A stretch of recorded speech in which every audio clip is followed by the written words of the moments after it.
अरे श्यामू, क्या हुआ? रानी बाई ने पूछा। ये लड़की ये काम करने को तैयार नहीं हो रही है भाई। ये भाई कहाँ से ये सरदर्द पकड़ लाई रे तू? श्यामू ने कहा। श्याम की बात सुनकर रानी बाई कुछ सोचने लगी। कुछ याद आते ही वह बोली, श्यामू, फौरन जेके को बुलाओ, वही इससे काम चुटकियों में करवा सकता है। जेके उर्फ जयप्रकाश गांव का एक सीधा साधा नौजवान था। गांव के ऊंचे घराने की लड़की से उसे इश्क हो गया था। वह लड़की भी उसे बहुत प्यार करती थी, लेकिन उन दोनों के प्यार के बीच दौलत की दीवार थी जिसे जयप्रकाश तोड़ न सका।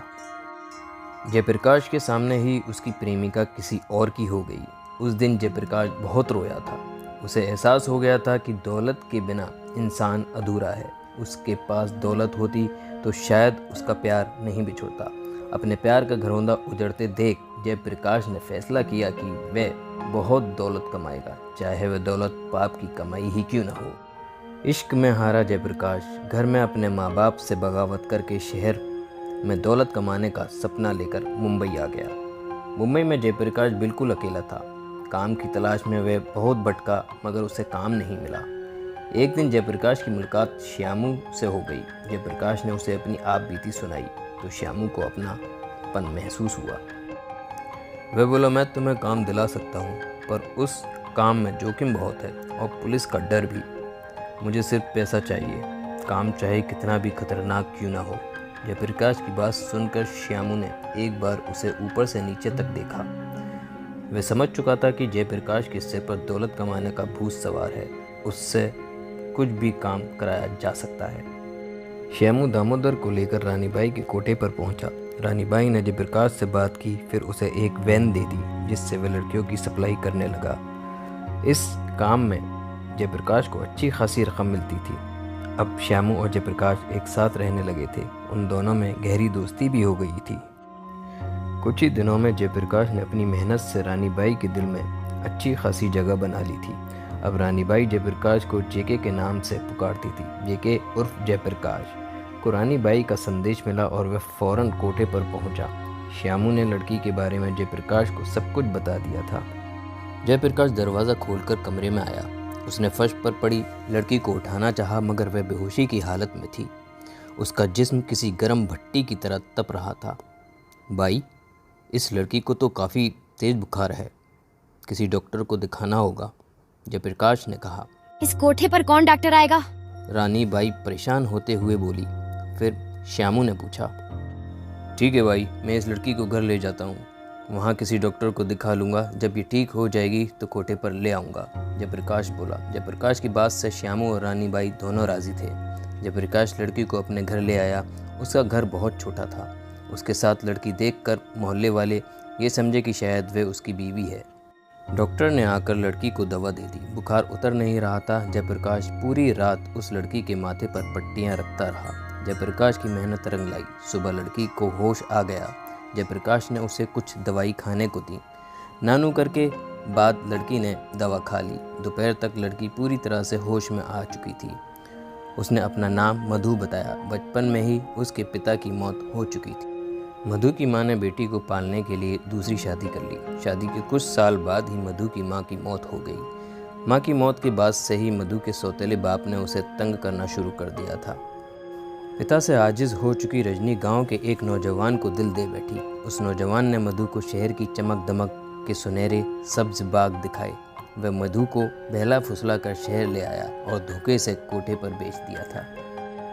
जयप्रकाश ने मधु की कहानी बड़े गौर से सुनी। आज तक उसने जितनी भी लड़कियों को धंधे में उतारा था, उनमें से किसी की भी कहानी नहीं सुनी थी। थोड़ी देर के बाद जयप्रकाश दरवाजे पर बाहर से ताला लगाकर खाना लेने होटल चला गया। कुछ देर बाद ही जयप्रकाश खाना लेकर लौटा। मधु ने खाना खाया। उसके बाद वह तख्त पर लेट गई। जयप्रकाश भी फर्श पर चटाई बिछाकर पुराना सा कंबल लेकर लेट गया। मधु की सेहत दिन ब दिन सुधरने लगी थी। जयप्रकाश रोज घर के बाहर ताला लगाने के बाद कोठे पर जाकर रानी बाई को मधु की सेहत के बारे में बताता था। एक दिन जयप्रकाश जल्दी में बाहर से ताला लगाना भूल गया। जब वह शाम को घर लौटा तो उसने खुला दरवाज़ा देखा। उसके मानो होश उड़ गए। उसे अपनी गलती का एहसास हुआ, लेकिन मधु घर पर ही थी। मधु, आज तो भागने का मौका था, तुम भागी क्यों नहीं? जयप्रकाश की बात सुनकर मधु मुस्कुराते हुए बोली, भाग कर जाती भी तो कहाँ, अब तो दुनिया के सभी दरवाजे मेरे लिए बंद हो गए हैं। मधु के ये शब्द जयप्रकाश के दिल में तीर की तरह चुभ गए थे। तो लो, खाना खा लो। जयप्रकाश ने खाने का पैकेट मधु को देते हुए कहा। नहीं, आज मैंने घर पर ही खाना बना लिया था, आप हाथ मुंह धो लीजिए, मैं खाना परोसती हूँ। मधु बोली। जयप्रकाश ने मधु के हाथ का बना खाना खाया।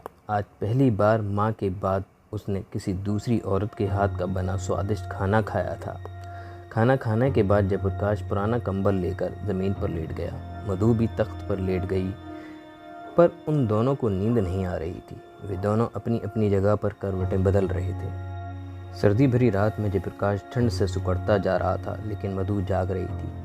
मधु लेटे हुए जयप्रकाश की ओर देख रही थी। शायद जयप्रकाश सो चुका था। मधु ने अपनी रज़ाई उठाई और वह जयप्रकाश के साथ सो गई।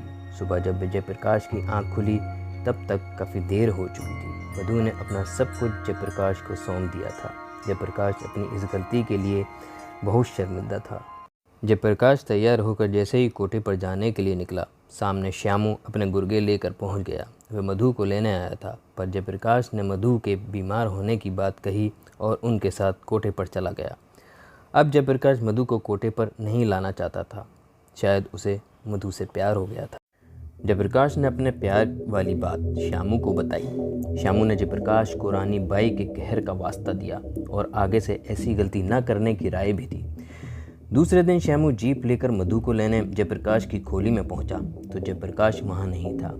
उसके कमरे में बाहर ताला लटका था। श्यामू तो समझ गया कि जयप्रकाश मधु को लेकर कहीं भाग गया है।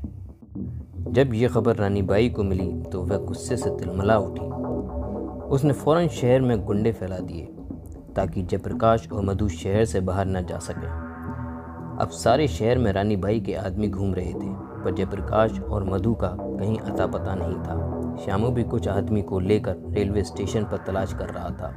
हथियारों से लैस रानी बाई के आदमी ट्रेन के हर डिब्बे की तलाशी ले रहे थे। श्यामू जैसे ही डिब्बे में घुसा, सामने जयप्रकाश और मधु को देखकर ठिठक गया था। मधु किसी अमरबेल की तरह जयप्रकाश से चिपकी थी। श्यामू को देखकर वह कांप उठी। जयप्रकाश भी श्यामू की आंखों में आंखें डालकर देख रहा था। उधर ट्रेन चलने के लिए हॉर्न दे रही थी। श्यामू, वो इस डिब्बे में है क्या? रानी बाई के किसी आदमी ने चिल्लाकर पूछा। नहीं, इस डिब्बे में कोई नहीं है, चलो कहीं दूसरी जगह ढूंढें। श्यामू की ये बात सुनकर जयप्रकाश और मधु की जान में जान आई।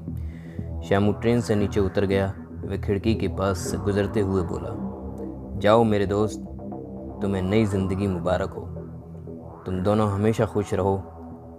इस दलदल से निकलकर एक नई ज़िंदगी जियो। ट्रेन चल चुकी थी। जयप्रकाश ने खिड़की से बाहर देखा। श्यामू जीप स्टार्ट करके रानी बाई के आदमियों के साथ दूर जा चुका था। दोस्तों, ये कहानी आप लोगों को कैसी लगी कमेंट बॉक्स में ज़रूर बताइएगा और मेरे चैनल को लाइक सब्सक्राइब ज़रूर कर दीजिएगा, जिससे कि आने वाली नई कहानी का नोटिफिकेशन आप लोगों को मिल सके। धन्यवाद।